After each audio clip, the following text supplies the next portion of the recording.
안녕하십니까, 책돌입니다. 오늘 소개해드릴 책은 111 채소입니다. 저자는 이와사키 마사히로, 출판사는 레몬 한 스푼입니다. 저자 소개를 간단하게 하겠습니다. 이와사키 마사히로, 고베대학 의학연구과에서 박사학위를 받고 간사이 전략병원 영양관리사로 일하며 식이요법 및 영양지도에 힘썼다. 그럼 바로 본문을 보도록 하겠습니다. 갈수록 심해지는 채소 섭취 부족 현상.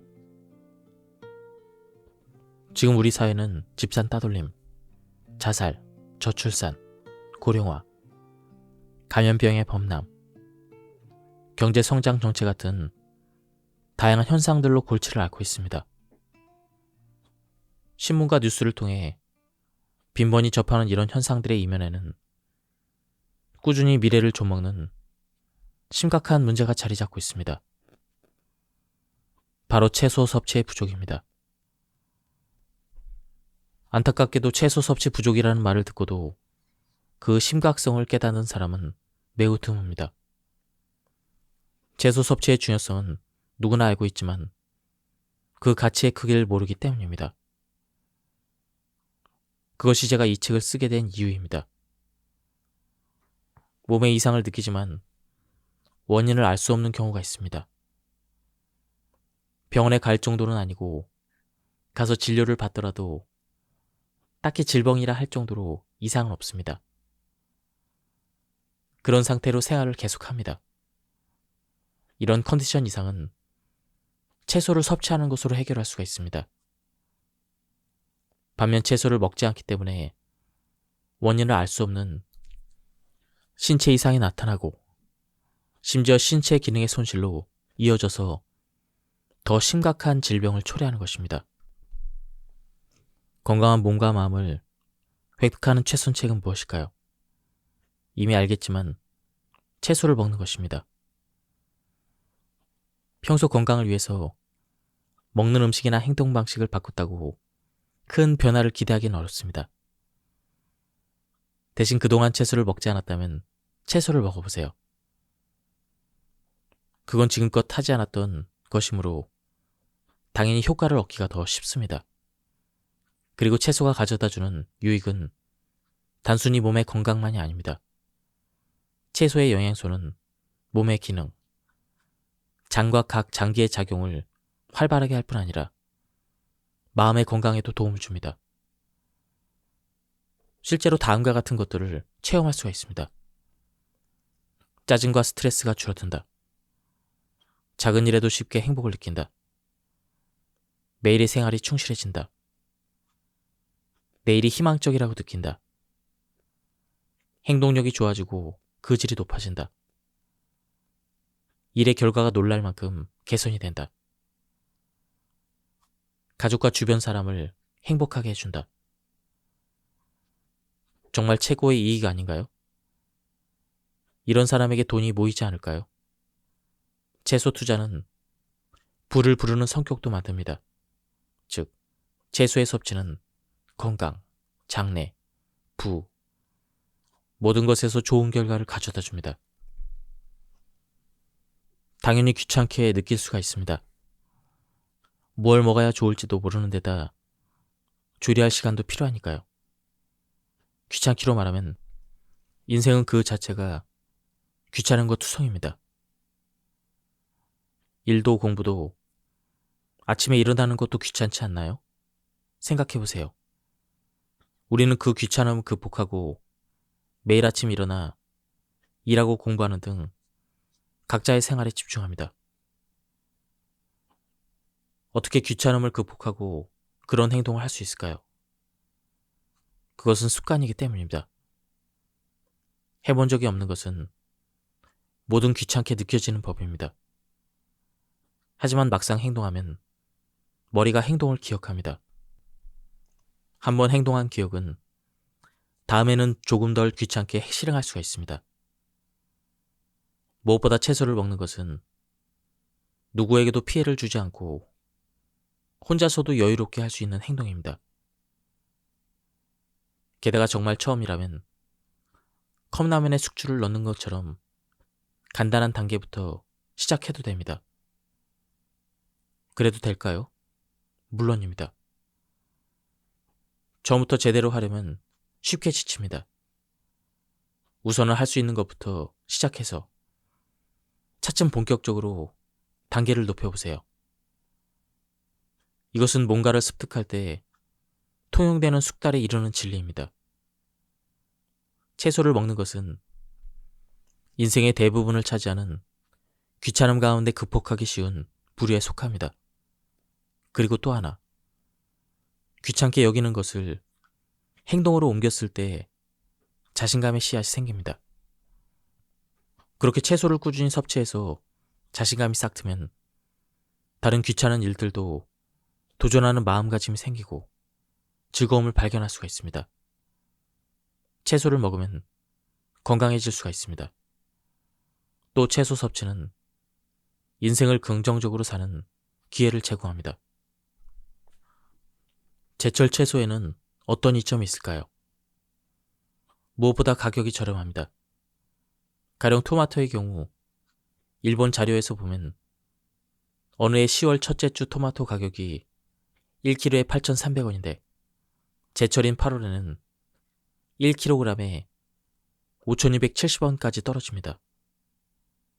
이것이 제철 채소의 장점입니다. 거기에 제철 채소만이 갖는 장점이 하나 더 있습니다. 바로 맛입니다. 특히 영양 차이가 확연하게 드러나는 시금치는 겨울과 여름의 비타민C 함유량이 3배나 차이가 납니다. 시금치는 겨울에 가장 달고 맛이 있습니다. 영양 만점인 시기에 먹는 채소의 맛은 압도적입니다. 한마디로 제철 채소는 저렴하고 맛있습니다. 채소값이 비싸다고 생각되면 제철이라는 요소를 염두에 두세요. 다시 말하지만 채소를 먹지 않는 선택지는 인생에서 존재하지 않습니다. 채소값이 신경 쓰이면 제철 채소를 사면 됩니다. 제철 채소를 사면 맛있게 먹을 수가 있습니다. 이런 선순환으로 채소를 먹는다면 차츰 채소가 좋아져서 채소는 비싸니까 사지 않는다. 이런 생각은 하지 않게 될 것입니다. 채소를 먹으면 식사 전체 칼로리를 억제할 수가 있습니다. 그 이유는 크게 3가지입니다.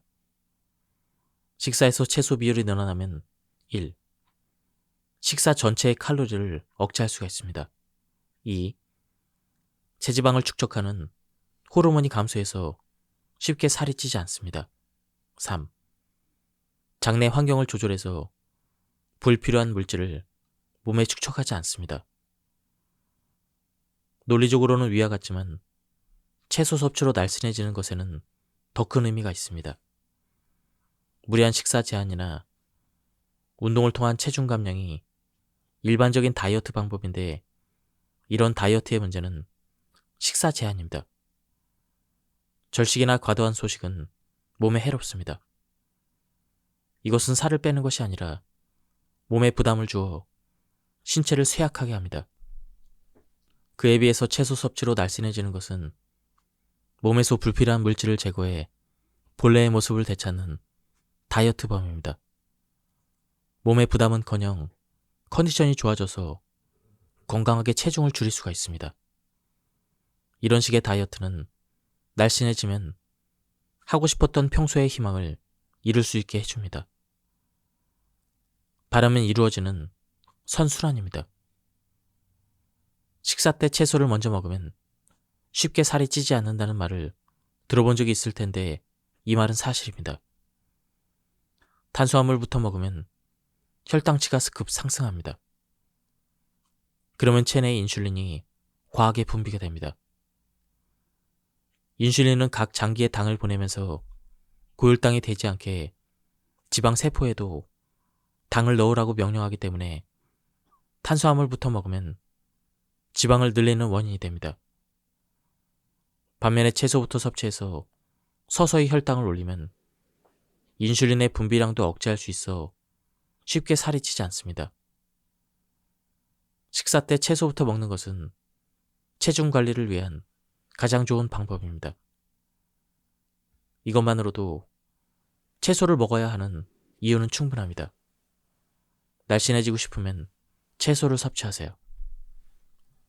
미국의 브리검형 대학교에서 진행한 연구 결과를 보면 과일과 채소의 섭취량이 하루 100g씩 증가할 때마다 텔로미어가 27.9개의 염기쌍만큼 길어진다고 합니다. 이것은 몸의 노화를 1.9년 늦추는 것과 같다고 합니다. 또 실험 대상자 중에 채소를 가장 많이 섭취한 사람과 가장 적게 섭취한 사람을 비교했을 때 세포 노화의 정도가 4.4년이나 차이가 났습니다. 채소를 섭취하면 체내 환경이 좋아져 피부 상태가 개선되는 것을 느낌으로 알 수가 있습니다. 이처럼 채소 섭취로 세포 차원에서도 젊어진다는 것이 과학적으로 증명이 되었습니다. 채소를 먹으면 4년 젊어지는 것이 보증된 셈입니다. 왠지 채소가 건강에는 최고라는 생각이 들지 않나요? 화장이나 화려한 패션보다 채소 섭취야말로 멋쟁이가 되는 지름길입니다. 혼자 살거나 식구수가 적은 가정의 고민이 바로 채소가 남는 것입니다. 무즙을 곁들인 메밀국수를 먹기 위해 물을 삽니다. 그런데 절반 이상 남아서 다음 식사 때도 물을 먹어야 한다는 생각에 짜증이 납니다. 이것도 채소를 멀리하게 되는 원인 중 하나입니다. 그러나 남은 채소 처리에 대한 정보를 얻으면 이 문제를 쉽게 해결할 수가 있습니다. 무의 경우는 생선 무조림, 무 샐러드, 어묵탕, 무나물, 그리고 무떡, 이렇게 무를 사용한 맛있는 요리가 많이 있습니다. 이 중에서 구미가 당기는 것을 만들면 됩니다. 그 외에도 보존 방법을 알면 오랫동안 무를 맛있게 먹을 수가 있습니다. 남은 채소는 일단 잘게 썰어보세요. 그런 다음 살짝 볶으면 된장찌개, 볶음밥, 카레, 덮밥 등에 활용할 수가 있습니다. 무슨 일이든 처음에는 실패의 연속입니다. 그렇지만 이렇게 해서 남은 채소를 효과적으로 활용하면 채소에 대한 조리 감각, 즉 채소감이 높아집니다.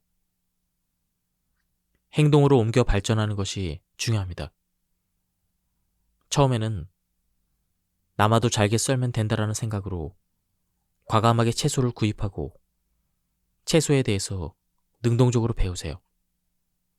이것을 반복하면 언젠가는 오늘은 조림을 해먹었으니 내일은 구워 먹자. 이런 식으로 같은 채소로 다른 요리에 도전할 수가 있습니다. 그것도 채소를 섭취하는 즐거움 중에 하나입니다. 과일과 채소는 다릅니다. 과일도 건강에 좋습니다. 달콤하고 맛있는 데다 조리 없이 그대로 먹을 수 있어 통째로 영양을 섭취할 수가 있습니다. 그래서인지 과일을 먹으면 채소를 안 먹어도 된다고 생각합니다. 그런데 안타깝게도 채소와 과일은 별개입니다. 채소와 과일의 경계가 애매하긴 한데 과일은 나무에 열매가 열리는 것을 가리키므로 수박, 멜론, 딸기처럼 나무에 열매가 열리지 않는 것은 채소로 분류가 됩니다. 단 맛이 과일과 다를 바가 없어서 열매 채소라고 부릅니다. 그럼에도 별개라고 강조하는 이유가 있습니다. 바로 칼로리 때문입니다. 채소는 식이섬유가 주체로 칼로리가 매우 낮아 무시해도 좋을 정도입니다. 반면 과일에는 과당이 풍부해서 높은 칼로리의 당질이 포함되어 있습니다.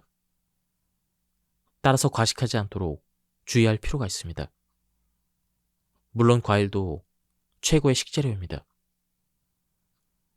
과일에는 당질 외에도 유기산이 풍부합니다. 당은 뇌를 움직이게 하는 직접적인 영양소이고 유기산은 피로 회복과 혈액 흐름을 좋게 합니다. 정신적으로 지쳤을 때 달콤한 케이크가 생각나는 것은 단 음식이 미각을 통해 부교감신경을 자극해서 긴장을 풀어주기 때문입니다. 그렇다고 많이 먹으면 적정 칼로리를 초과할 수가 있습니다. 채소는 세포의 상태를 개선해 몸을 건강하게 유지시켜주고 그리고 양을 신경 쓰지 않고 먹어도 되지만 과일은 곁들이는 정도로 즐기는 것이 좋습니다. 말하자면 그 역할이 서로 다릅니다. 시험 삼아서 3끼 중에 의식적으로 과일 1번, 채소는 2번 이상 섭취해보세요. 특히 건강에 자신이 없다면 놀랄 만큼 몸의 변화를 느낄 수가 있습니다. 그 개운함이란 생각하지 말고 느껴라라고 말하고 싶을 정도입니다. 소식을 해서 채소를 먹을 수 없다는 말은 잘못되었습니다. 채소뿐 아니라 다른 영양소도 부족할 가능성이 있거나 영양 부족으로 소식가가 됐을 가능성이 있습니다.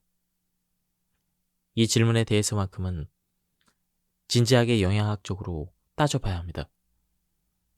우선 알아야 할 것은 인간이 몸을 유지 또는 성장시키기 위해 섭취해야 될 영양소가 많다는 것입니다. 잘 알고 있듯 일반적으로 5대 영양소라 불리는 것들이 있습니다. 이 영양소들은 반드시 먹어서 보충해야 합니다. 식사는 그것을 위한 행동입니다. 식사량이 적은 데다 몸이 말라서 쉽게 지친다. 현기증과 빈혈 증상이 있다. 몸이 쉽게 붓는다. 피부가 건조하다. 아침에 일어나기 힘들다. 아침밥이 들어가지 않는다. 이와 같은 증상에 해당하는 사람은 영양 부족이 소식으로 이어졌을 가능성이 있습니다. 자신의 식사를 떠올려 보세요. 과자만 먹는다. 편의점 음식만 먹는다. 이런 사람은 칼로리는 섭취해도 건강하게 사는 데 필요한 영양소는 부족합니다. 영양 부족으로 몸 안에서 영양순환과 배설의 흐름이 정체되기 때문에 식사를 하려 해도 들어가지 않고 이것이 소식의 원인이 됩니다. 채소의 영양소에는 세포를 치료하고 정체를 풀어주어 신진대사를 촉진하는 성분이 많이 들어있습니다. 그래서 소식인 사람도 채소를 먹기 시작하면 밥이 맛있고 식욕이 돌아와서 소식도 개선이 됩니다. 소식의 원인이 채소 섭취의 부족일 가능성도 있으니 채소 먹기에 적극 도전해보세요. 채소를 먹으면 혈액의 점성이 낮아져 혈액순환이 잘 되기 때문에 뇌에도 영양이 활발하게 공급이 됩니다. 그렇게 되면 뇌가 활발히 활동해서 부정적인 사고방식에서 긍정적인 사고방식으로 변환합니다. 또 혈액의 작용은 행동력에도 직결되기 때문에 능동적인 성향이 되기 쉽고 몸을 움직이면 뇌의 활동도 활발해져 정신적인 면에도 큰 이점으로 작용합니다. 많은 스트레스를 받는 현대사회에서 마음이 병들어 병원을 찾는 사람이 늘고 있는데 그 정도로 증상이 심해지기 전에 우선 채소를 섭취해보세요.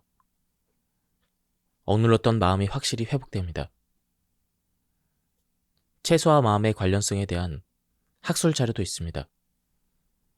채소 섭취로 어둡고 우울한 마음을 회복시킬 수 있는 것이 연구를 통해 밝혀졌습니다.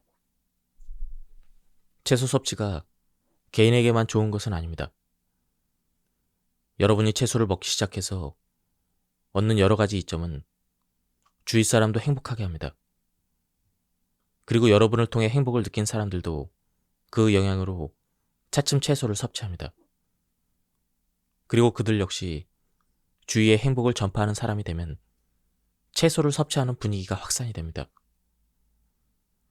이로써 우리가 본래 가지고 있는 잠재력을 최대한 발휘할 수 있게 되면 국내에서 일어나는 다양한 문제들을 해결하고 세계 정세에까지 좋은 영향을 미칠 수 있지 않을까요? 과장되게 들릴 수 있지만 몸과 마음이 건강한 사회는 전쟁도 막을 수가 있습니다. 여러분이 채소를 먹는 생활을 하면 나만의 생각으로 끝나지 않을 것입니다. 어느 날 환자 상태가 변하고 있음을 발견했습니다. 식단을 바꾼 결과 건강해진 것은 물론 잘 듣지 않던 약도 효과를 보았습니다.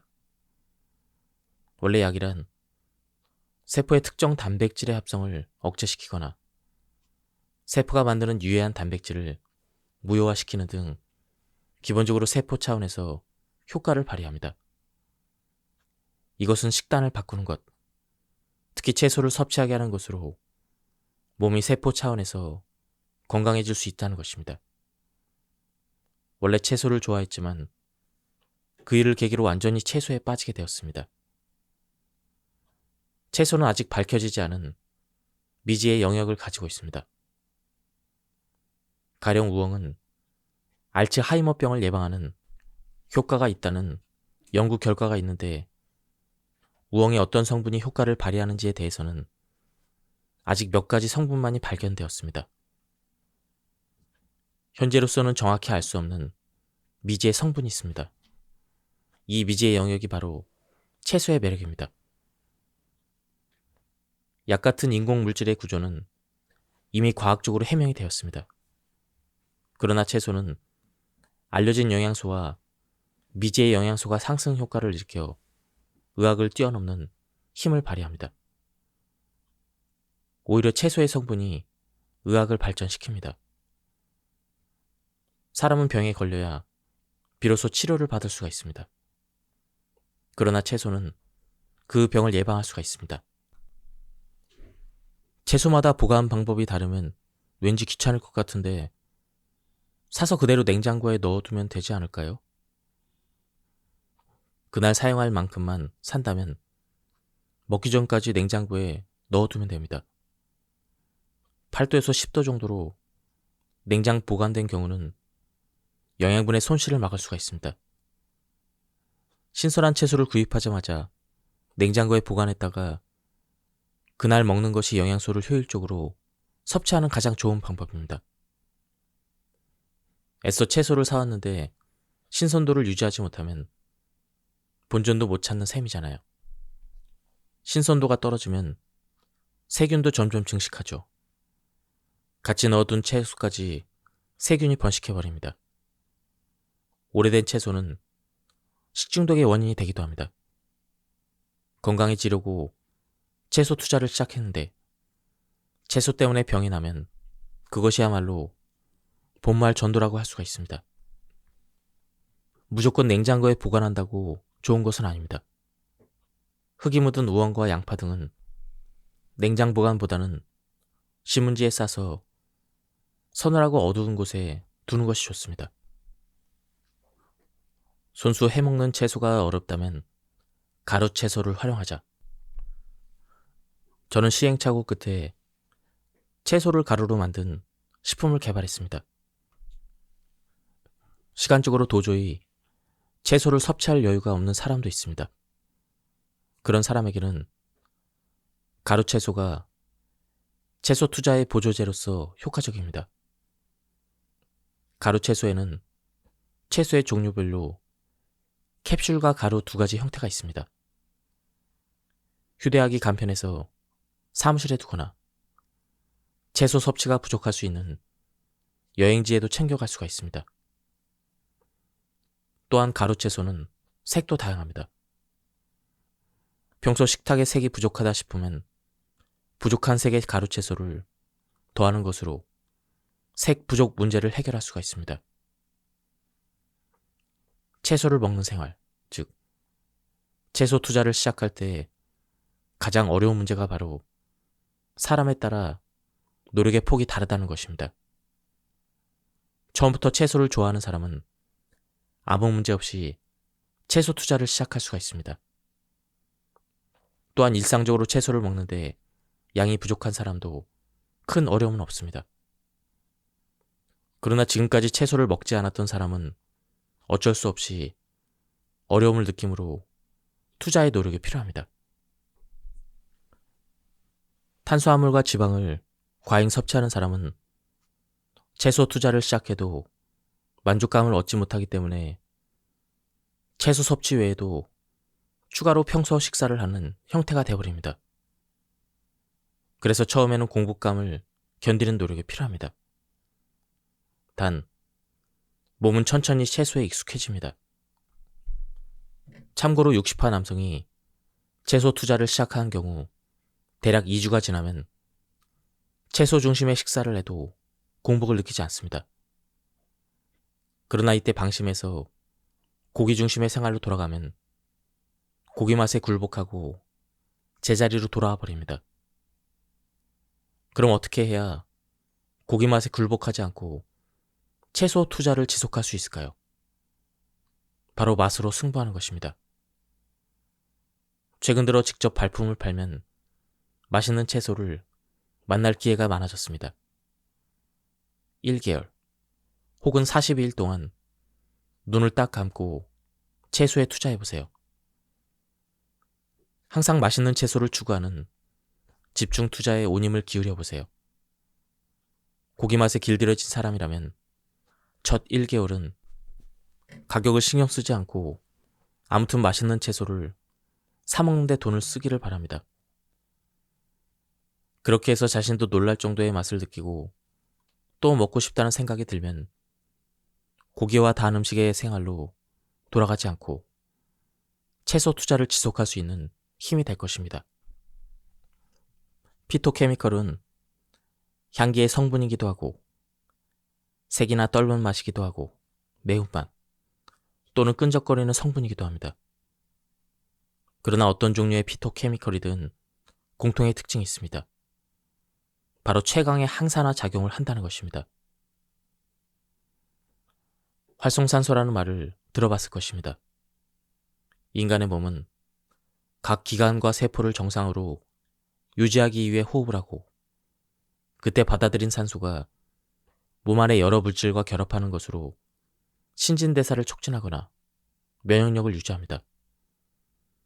산소는 수소와 결합해 물로 처리되는데 일부 산소는 완벽하게 결합하지 못하고 불안정한 상태가 됩니다. 이 불안정한 결합 상태의 산소가 바로 활성산소입니다.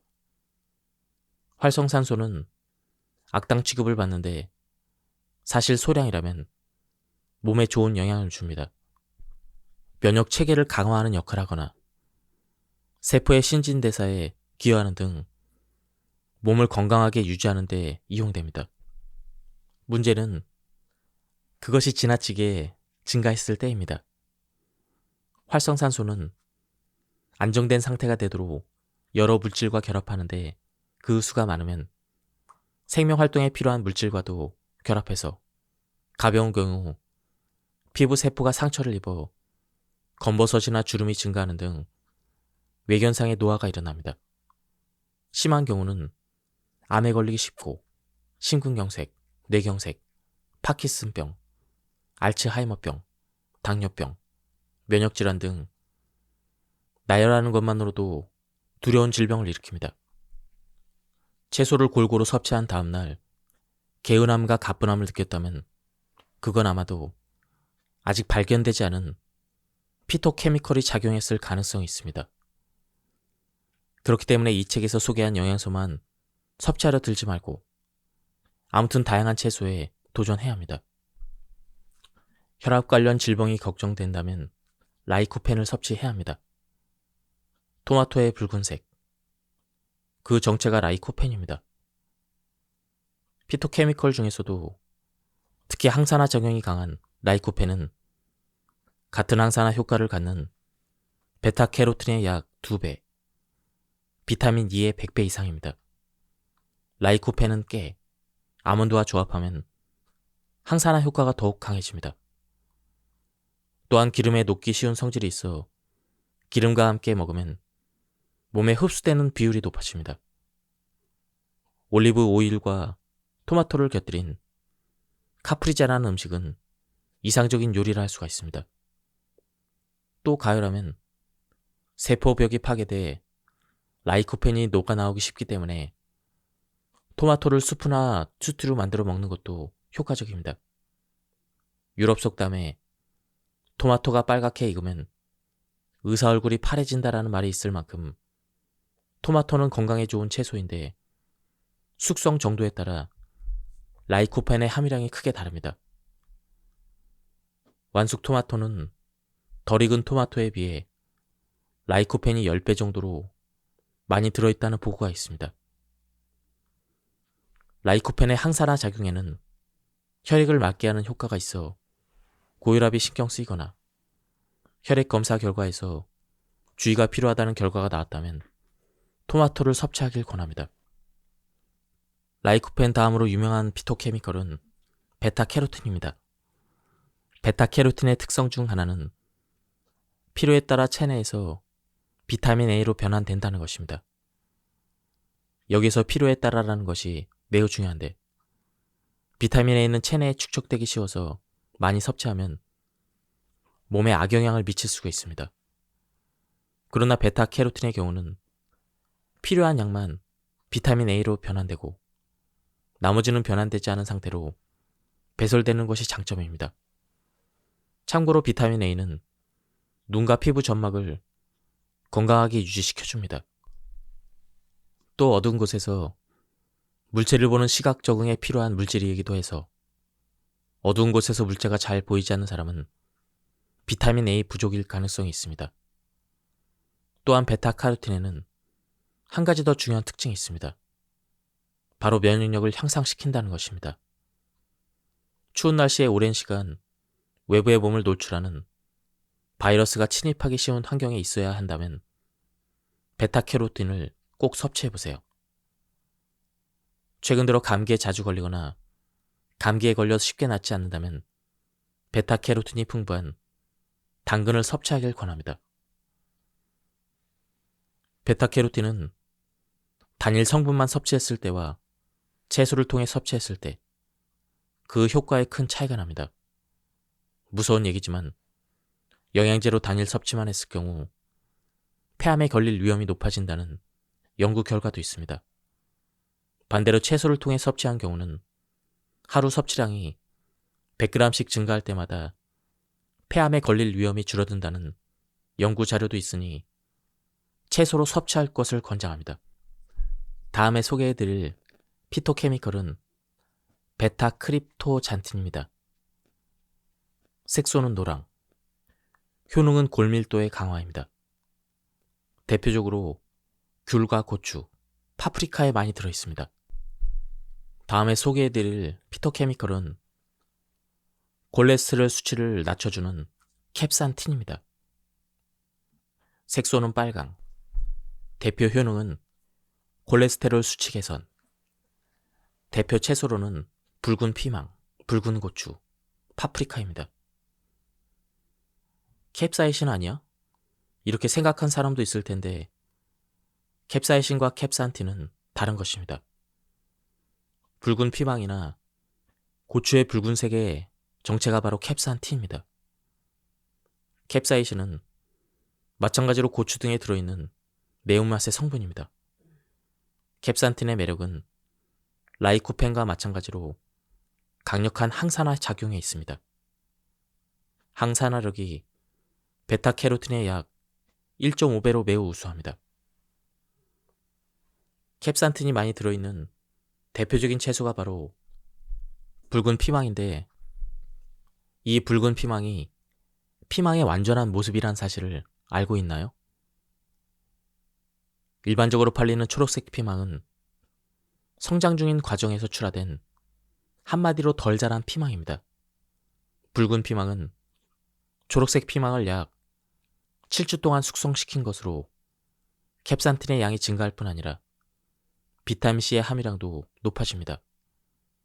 비타민C 하면 레몬을 떠올리는 사람이 많은데요. 붉은 피망은 비타민C가 레몬보다 약 2배 정도 풍부합니다. 캡산틴과 비타민C를 동시에 섭취할 수 있는 붉은 피망은 강력한 채소 가운데 하나입니다. 캡산틴의 항산화 작용은 몸에 좋은 콜레스테롤을 상승시키므로 콜레스테롤 수치가 염려된다면 붉은 피망을 섭취하길 권합니다. 또한 캡산틴은 비만 방지에도 매우 효과적입니다. 집중력과 기억력 저하가 걱정된다면 로즈마린산. 효능은 뇌기능 개선입니다.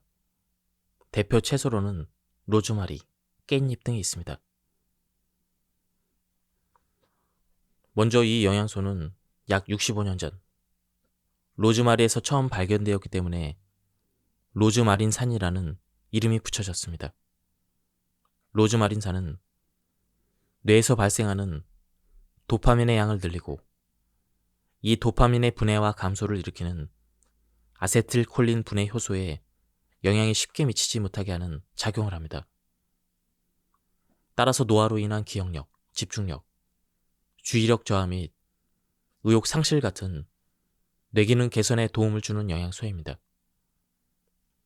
이 외에도 뇌 위축의 원인인 우울증의 완화와 알레르기성 질환의 개선에도 효과가 뛰어납니다.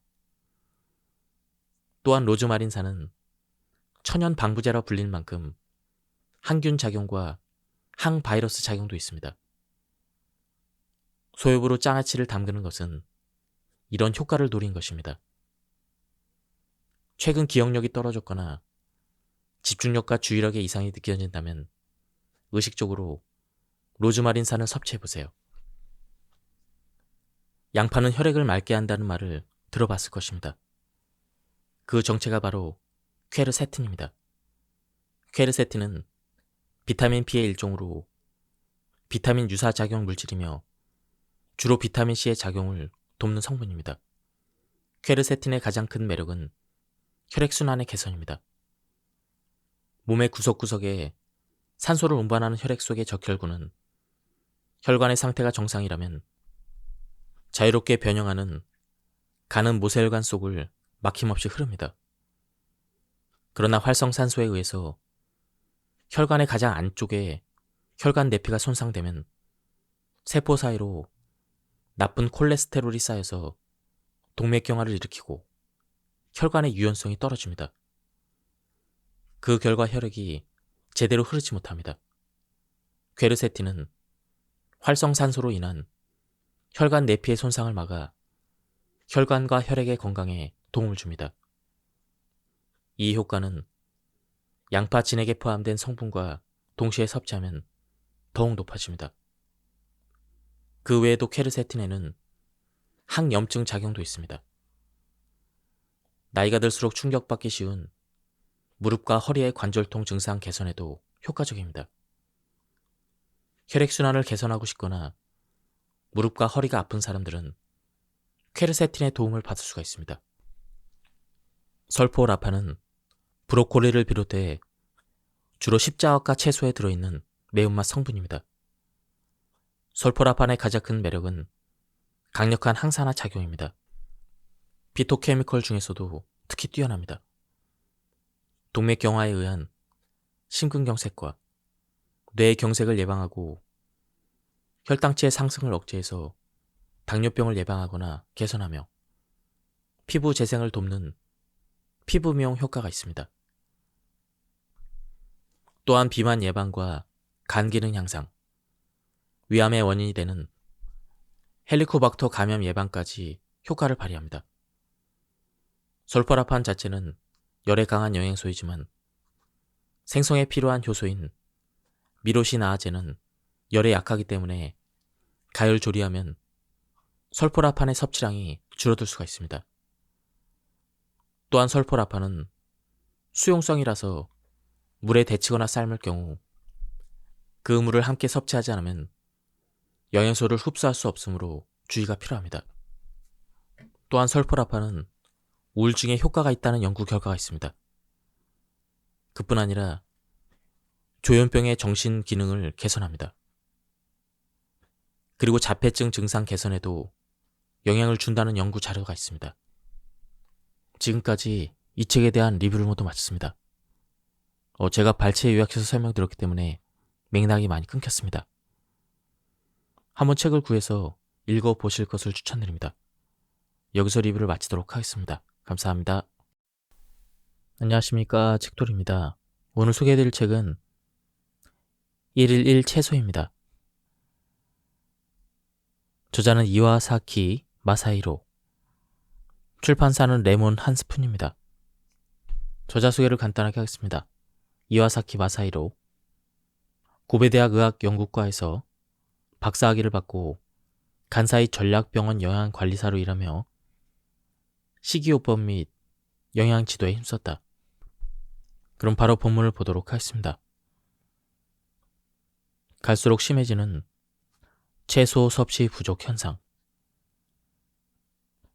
지금 우리 사회는 집산 따돌림, 자살, 저출산, 고령화, 감염병의 범람, 경제 성장 정체 같은 다양한 현상들로 골치를 앓고 있습니다.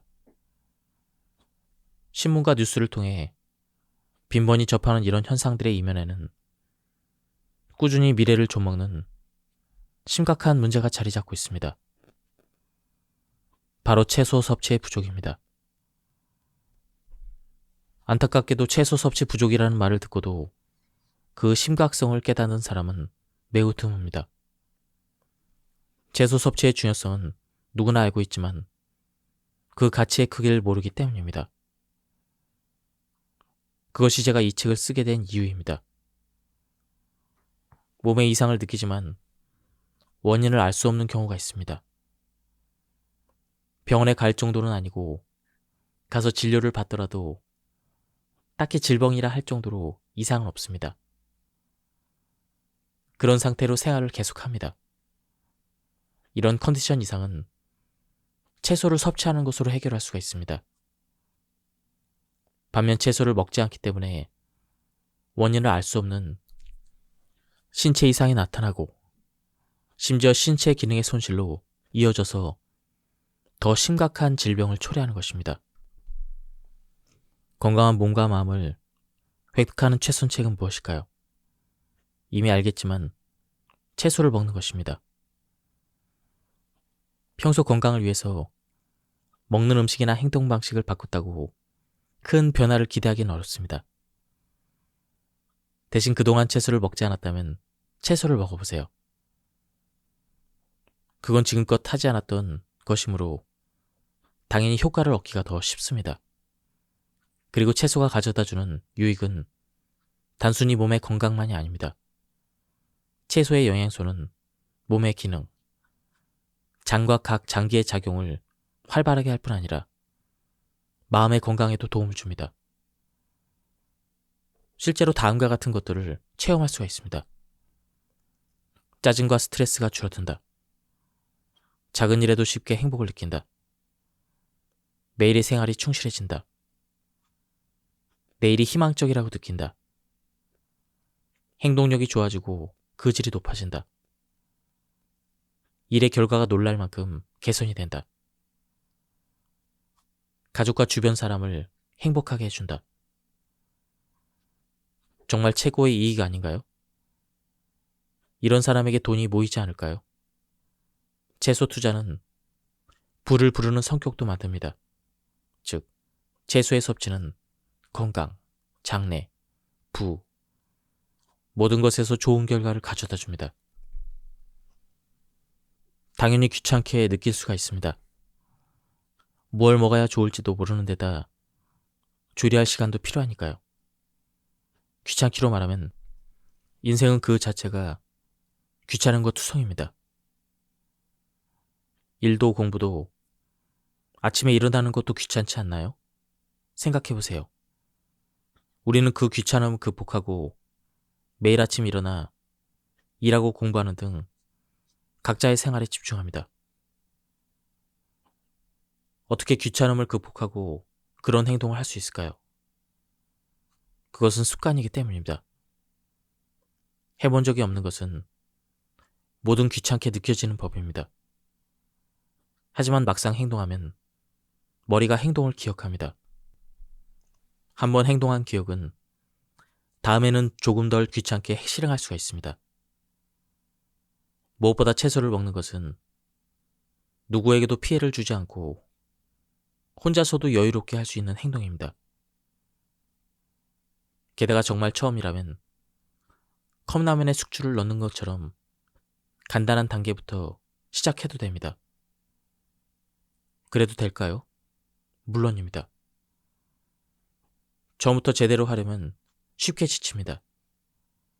우선은 할 수 있는 것부터 시작해서 차츰 본격적으로 단계를 높여보세요.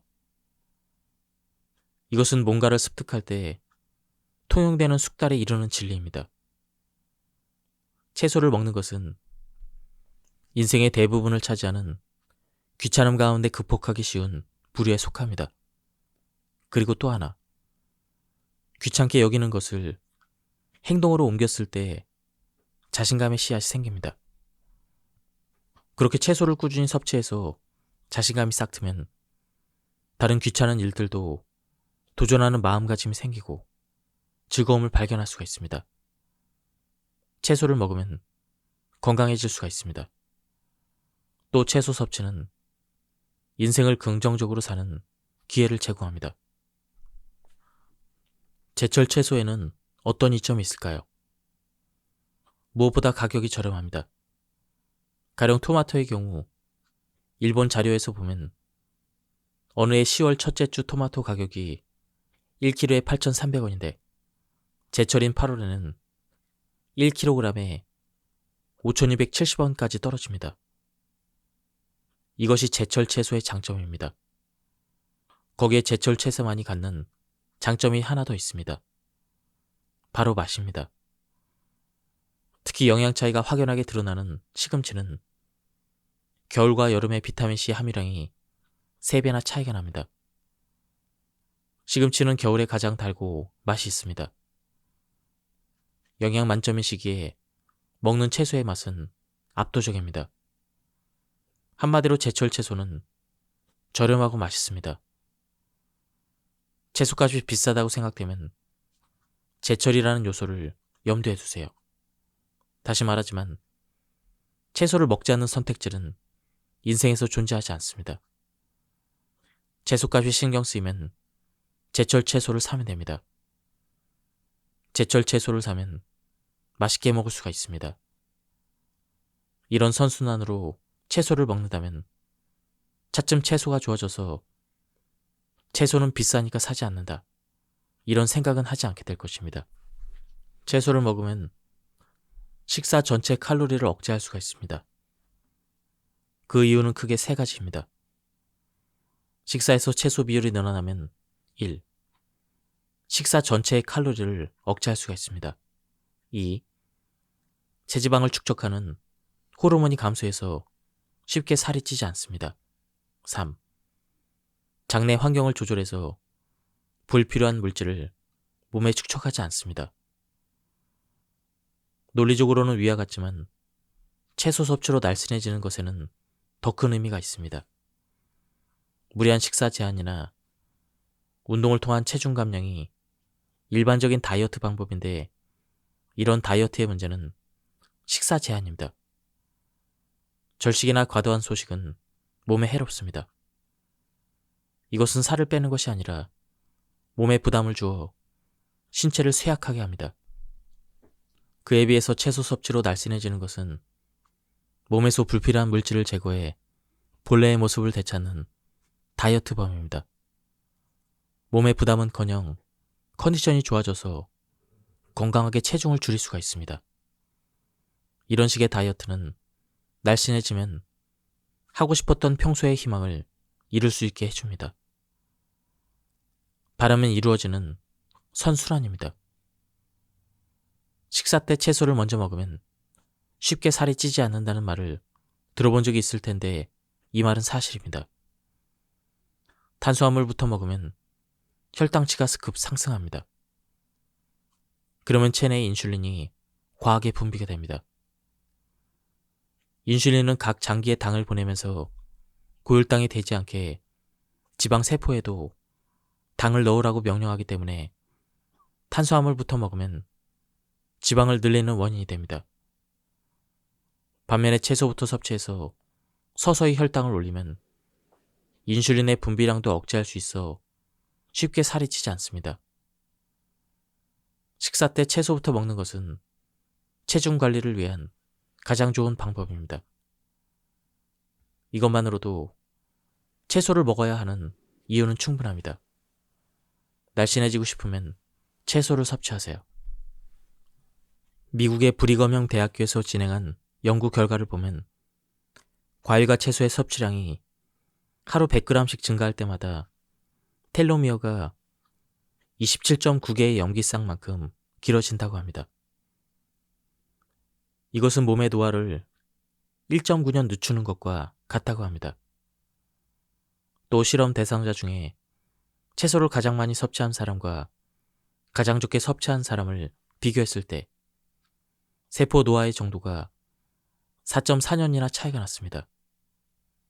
채소를 섭취하면 체내 환경이 좋아져 피부 상태가 개선되는 것을 느낌으로 알 수가 있습니다. 이처럼 채소 섭취로 세포 차원에서도 젊어진다는 것이 과학적으로 증명이 되었습니다. 채소를 먹으면 4년 젊어지는 것이 보증된 셈입니다. 왠지 채소가 건강에는 최고라는 생각이 들지 않나요? 화장이나 화려한 패션보다 채소 섭취야말로 멋쟁이가 되는 지름길입니다. 혼자 살거나 식구수가 적은 가정의 고민이 바로 채소가 남는 것입니다. 무즙을 곁들인 메밀국수를 먹기 위해 물을 삽니다. 그런데 절반 이상 남아서 다음 식사 때도 물을 먹어야 한다는 생각에 짜증이 납니다. 이것도 채소를 멀리하게 되는 원인 중 하나입니다. 그러나 남은 채소 처리에 대한 정보를 얻으면 이 문제를 쉽게 해결할 수가 있습니다.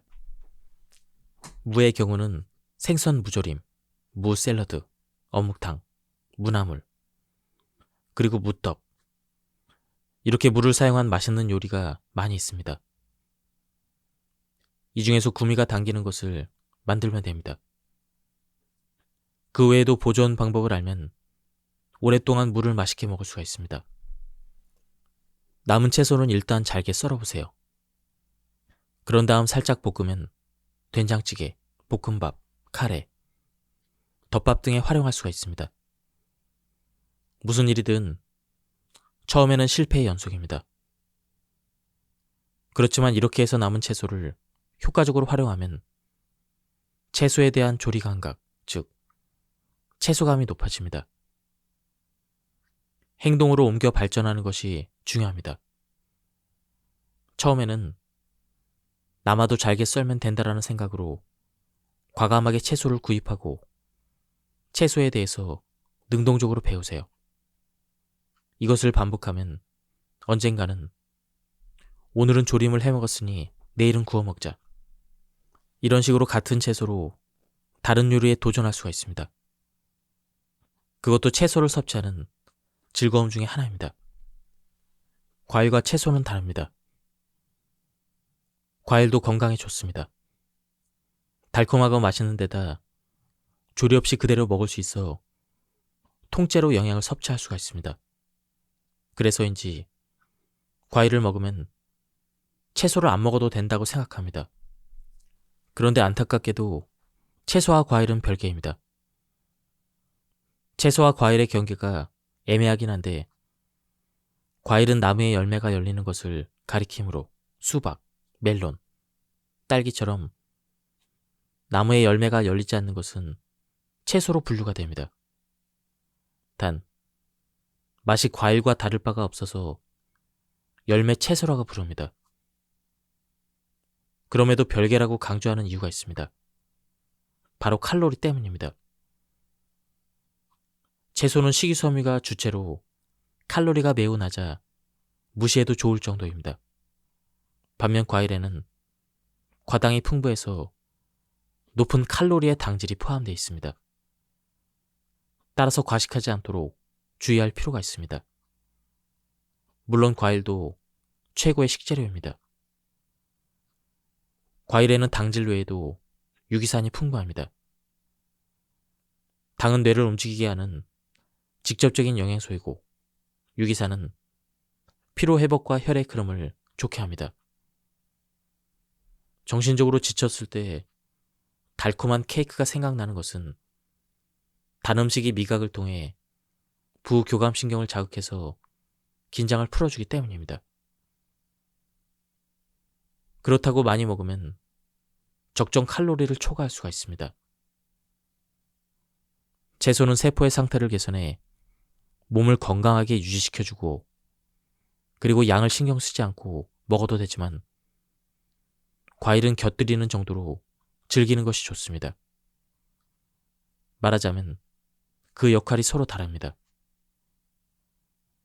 시험 삼아서 3끼 중에 의식적으로 과일 1번, 채소는 2번 이상 섭취해보세요. 특히 건강에 자신이 없다면 놀랄 만큼 몸의 변화를 느낄 수가 있습니다. 그 개운함이란 생각하지 말고 느껴라라고 말하고 싶을 정도입니다. 소식을 해서 채소를 먹을 수 없다는 말은 잘못되었습니다.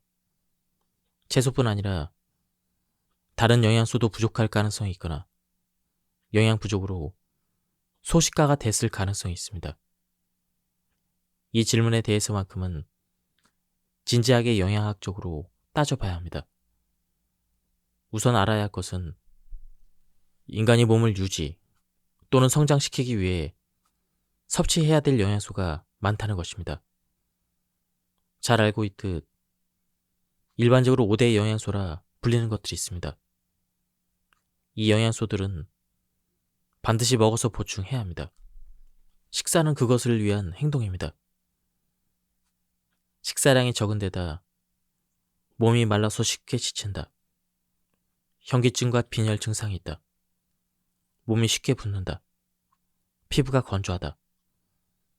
아침에 일어나기 힘들다. 아침밥이 들어가지 않는다. 이와 같은 증상에 해당하는 사람은 영양 부족이 소식으로 이어졌을 가능성이 있습니다. 자신의 식사를 떠올려 보세요. 과자만 먹는다. 편의점 음식만 먹는다. 이런 사람은 칼로리는 섭취해도 건강하게 사는 데 필요한 영양소는 부족합니다. 영양 부족으로 몸 안에서 영양순환과 배설의 흐름이 정체되기 때문에 식사를 하려 해도 들어가지 않고 이것이 소식의 원인이 됩니다. 채소의 영양소에는 세포를 치료하고 정체를 풀어주어 신진대사를 촉진하는 성분이 많이 들어있습니다. 그래서 소식인 사람도 채소를 먹기 시작하면 밥이 맛있고 식욕이 돌아와서 소식도 개선이 됩니다. 소식의 원인이 채소 섭취의 부족일 가능성도 있으니 채소 먹기에 적극 도전해보세요. 채소를 먹으면 혈액의 점성이 낮아져 혈액순환이 잘 되기 때문에 뇌에도 영양이 활발하게 공급이 됩니다. 그렇게 되면 뇌가 활발히 활동해서 부정적인 사고방식에서 긍정적인 사고방식으로 변환합니다. 또 혈액의 작용은 행동력에도 직결되기 때문에 능동적인 성향이 되기 쉽고 몸을 움직이면 뇌의 활동도 활발해져 정신적인 면에도 큰 이점으로 작용합니다. 많은 스트레스를 받는 현대사회에서 마음이 병들어 병원을 찾는 사람이 늘고 있는데 그 정도로 증상이 심해지기 전에 우선 채소를 섭취해보세요. 억눌렀던 마음이 확실히 회복됩니다. 채소와 마음의 관련성에 대한 학술 자료도 있습니다. 채소 섭취로 어둡고 우울한 마음을 회복시킬 수 있는 것이 연구를 통해 밝혀졌습니다. 채소 섭취가 개인에게만 좋은 것은 아닙니다. 여러분이 채소를 먹기 시작해서 얻는 여러 가지 이점은 주위 사람도 행복하게 합니다. 그리고 여러분을 통해 행복을 느낀 사람들도 그 영향으로 차츰 채소를 섭취합니다. 그리고 그들 역시 주위에 행복을 전파하는 사람이 되면 채소를 섭취하는 분위기가 확산이 됩니다. 이로써 우리가 본래 가지고 있는 잠재력을 최대한 발휘할 수 있게 되면 국내에서 일어나는 다양한 문제들을 해결하고 세계 정세에까지 좋은 영향을 미칠 수 있지 않을까요? 과장되게 들릴 수 있지만 몸과 마음이 건강한 사회는 전쟁도 막을 수가 있습니다. 여러분이 채소를 먹는 생활을 하면 나만의 생각으로 끝나지 않을 것입니다. 어느 날 환자 상태가 변하고 있음을 발견했습니다. 식단을 바꾼 결과 건강해진 것은 물론 잘 듣지 않던 약도 효과를 보았습니다. 원래 약이란 세포의 특정 단백질의 합성을 억제시키거나 세포가 만드는 유해한 단백질을 무효화시키는 등 기본적으로 세포 차원에서 효과를 발휘합니다. 이것은 식단을 바꾸는 것, 특히 채소를 섭취하게 하는 것으로 몸이 세포 차원에서 건강해질 수 있다는 것입니다. 원래 채소를 좋아했지만 그 일을 계기로 완전히 채소에 빠지게 되었습니다. 채소는 아직 밝혀지지 않은 미지의 영역을 가지고 있습니다. 가령 우엉은 알츠하이머병을 예방하는 효과가 있다는 연구 결과가 있는데 우엉의 어떤 성분이 효과를 발휘하는지에 대해서는 아직 몇 가지 성분만이 발견되었습니다. 현재로서는 정확히 알 수 없는 미지의 성분이 있습니다. 이 미지의 영역이 바로 채소의 매력입니다. 약 같은 인공 물질의 구조는 이미 과학적으로 해명이 되었습니다. 그러나 채소는 알려진 영양소와 미지의 영양소가 상승 효과를 일으켜 의학을 뛰어넘는 힘을 발휘합니다. 오히려 채소의 성분이 의학을 발전시킵니다. 사람은 병에 걸려야 비로소 치료를 받을 수가 있습니다. 그러나 채소는 그 병을 예방할 수가 있습니다. 채소마다 보관 방법이 다르면 왠지 귀찮을 것 같은데 사서 그대로 냉장고에 넣어두면 되지 않을까요? 그날 사용할 만큼만 산다면 먹기 전까지 냉장고에 넣어두면 됩니다. 8도에서 10도 정도로 냉장 보관된 경우는 영양분의 손실을 막을 수가 있습니다. 신선한 채소를 구입하자마자 냉장고에 보관했다가 그날 먹는 것이 영양소를 효율적으로 섭취하는 가장 좋은 방법입니다. 애써 채소를 사왔는데 신선도를 유지하지 못하면 본전도 못 찾는 셈이잖아요. 신선도가 떨어지면 세균도 점점 증식하죠. 같이 넣어둔 채소까지 세균이 번식해버립니다. 오래된 채소는 식중독의 원인이 되기도 합니다. 건강해지려고 채소 투자를 시작했는데 채소 때문에 병이 나면 그것이야말로 본말 전도라고 할 수가 있습니다. 무조건 냉장고에 보관한다고 좋은 것은 아닙니다. 흙이 묻은 우엉과 양파 등은 냉장 보관보다는 신문지에 싸서 서늘하고 어두운 곳에 두는 것이 좋습니다. 손수 해먹는 채소가 어렵다면 가루 채소를 활용하자.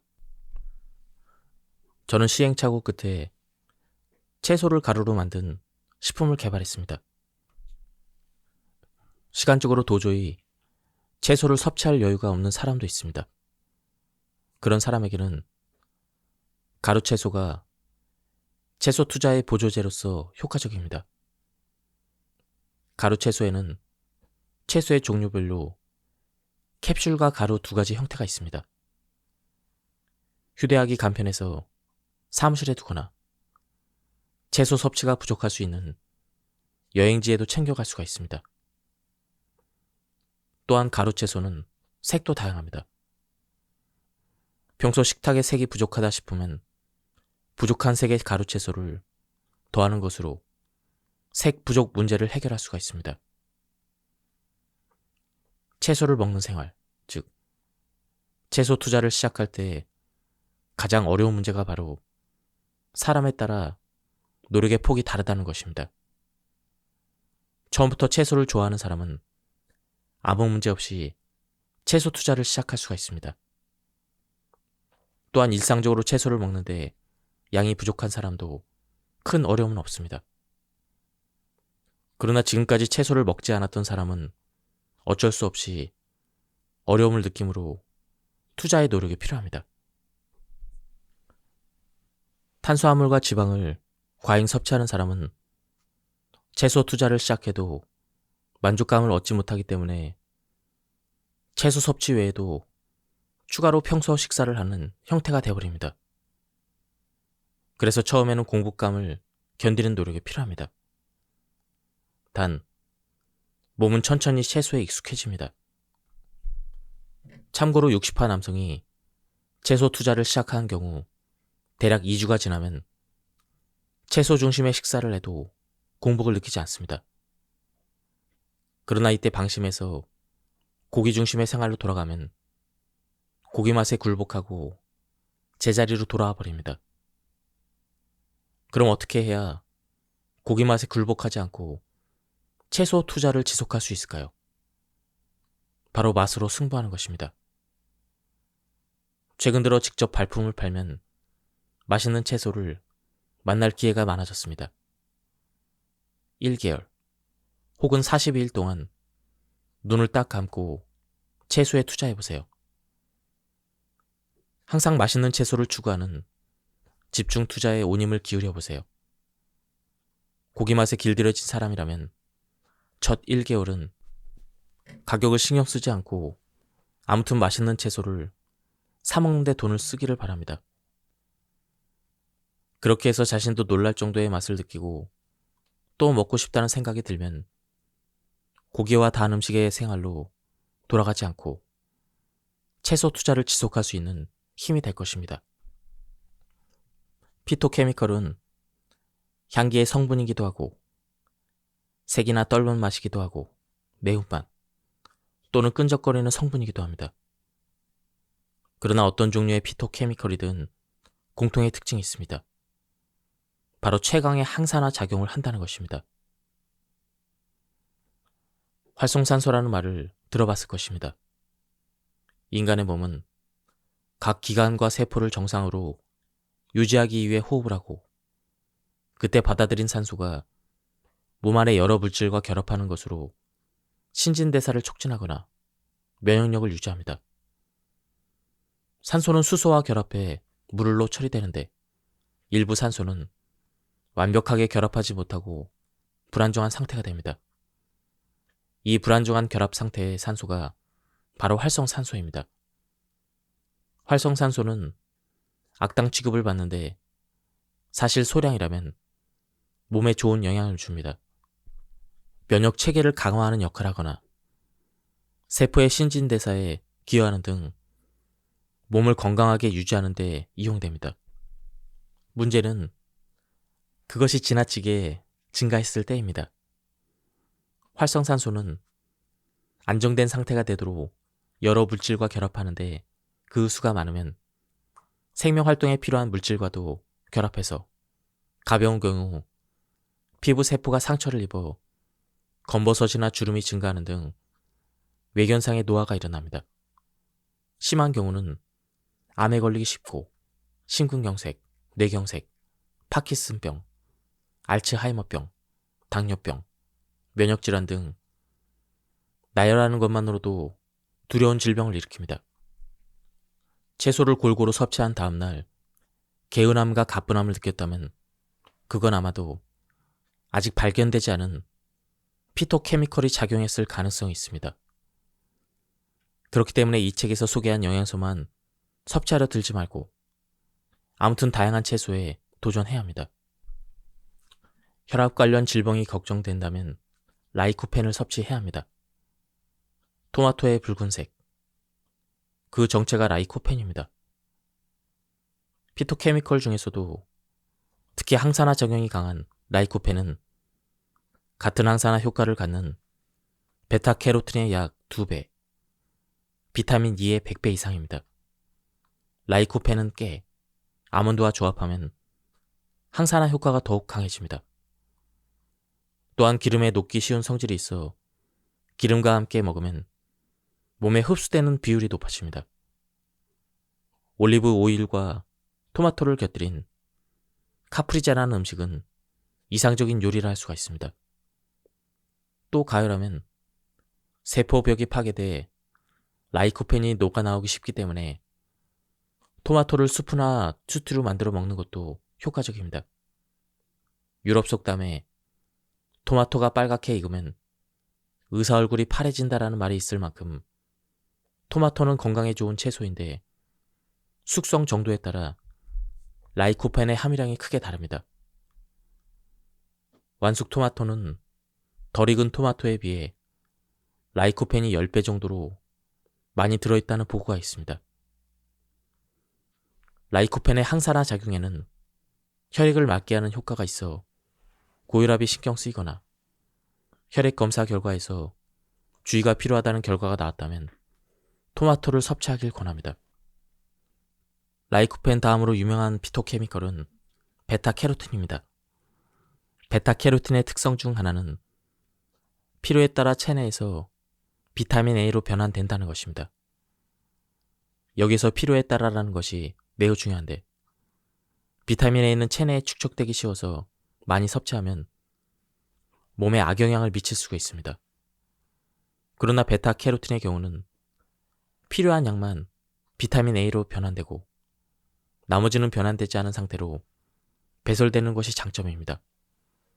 참고로 비타민 A는 눈과 피부 점막을 건강하게 유지시켜줍니다.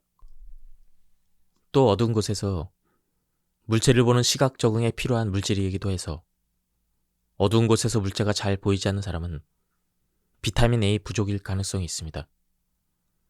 또한 베타카로틴에는 한 가지 더 중요한 특징이 있습니다. 바로 면역력을 향상시킨다는 것입니다.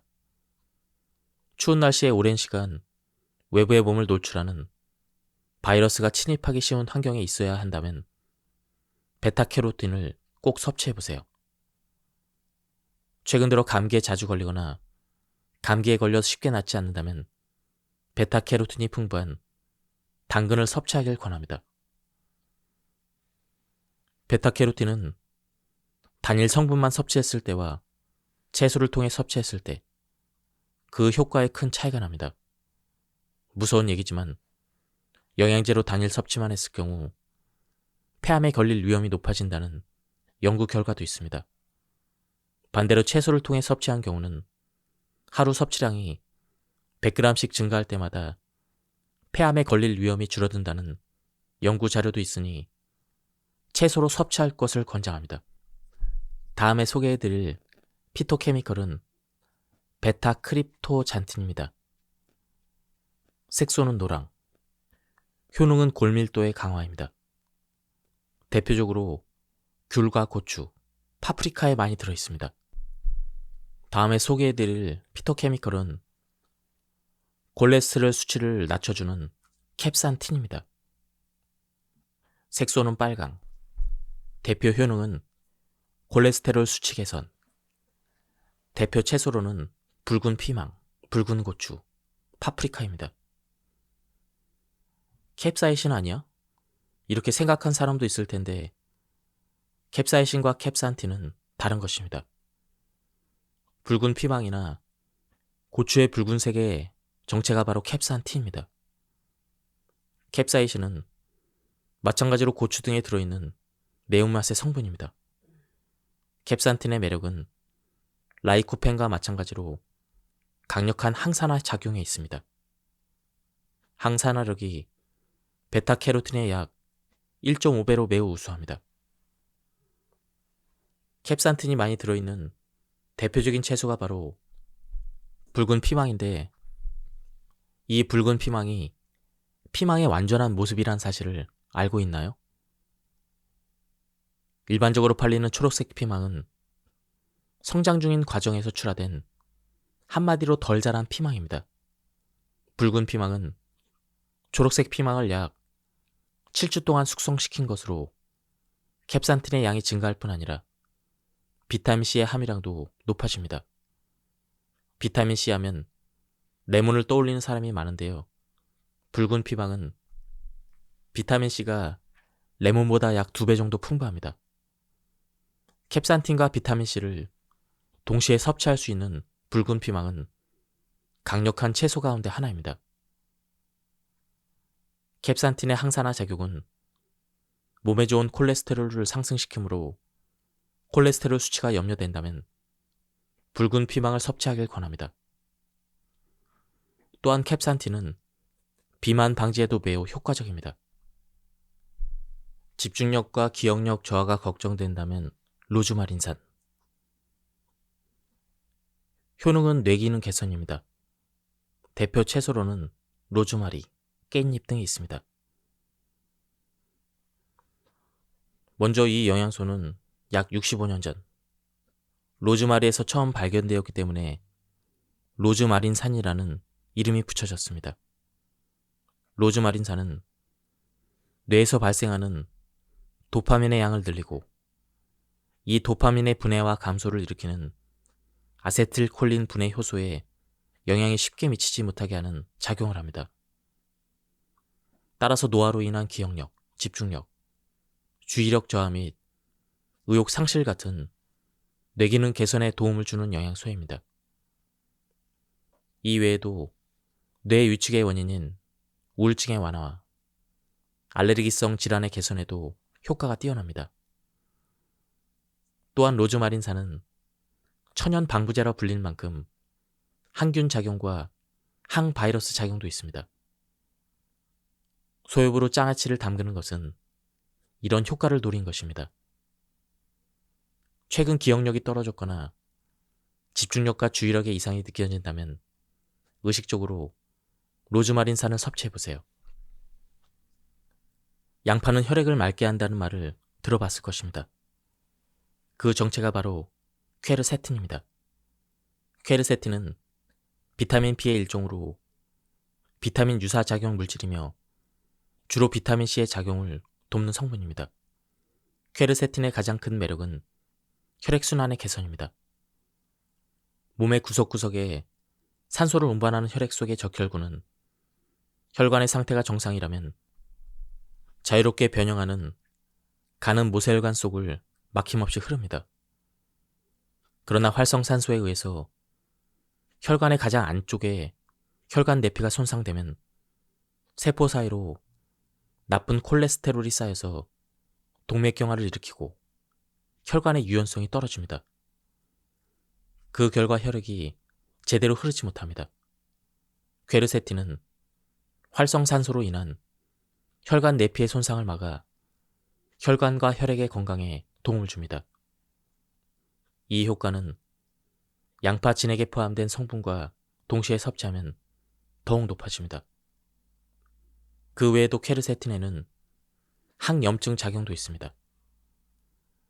나이가 들수록 충격받기 쉬운 무릎과 허리의 관절통 증상 개선에도 효과적입니다. 혈액순환을 개선하고 싶거나 무릎과 허리가 아픈 사람들은 퀘르세틴의 도움을 받을 수가 있습니다. 설포라파는 브로콜리를 비롯해 주로 십자화과 채소에 들어있는 매운맛 성분입니다. 설포라판의 가장 큰 매력은 강력한 항산화 작용입니다. 피토케미컬 중에서도 특히 뛰어납니다. 동맥경화에 의한 심근경색과 뇌경색을 예방하고 혈당치의 상승을 억제해서 당뇨병을 예방하거나 개선하며 피부 재생을 돕는 피부 미용 효과가 있습니다. 또한 비만 예방과 간 기능 향상, 위암의 원인이 되는 헬리코박터 감염 예방까지 효과를 발휘합니다.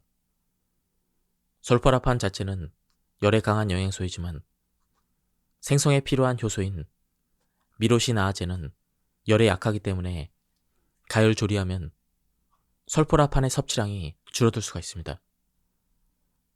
또한 설포라판은 수용성이라서 물에 데치거나 삶을 경우 그 물을 함께 섭취하지 않으면 영양소를 흡수할 수 없으므로 주의가 필요합니다.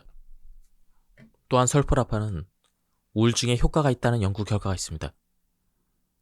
그뿐 아니라 조현병의 정신 기능을 개선합니다. 그리고 자폐증 증상 개선에도 영향을 준다는 연구 자료가 있습니다. 지금까지 이 책에 대한 리뷰를 모두 마쳤습니다. 제가 발췌 요약해서 설명드렸기 때문에 맥락이 많이 끊겼습니다. 한번 책을 구해서 읽어보실 것을 추천드립니다. 여기서 리뷰를 마치도록 하겠습니다. 감사합니다.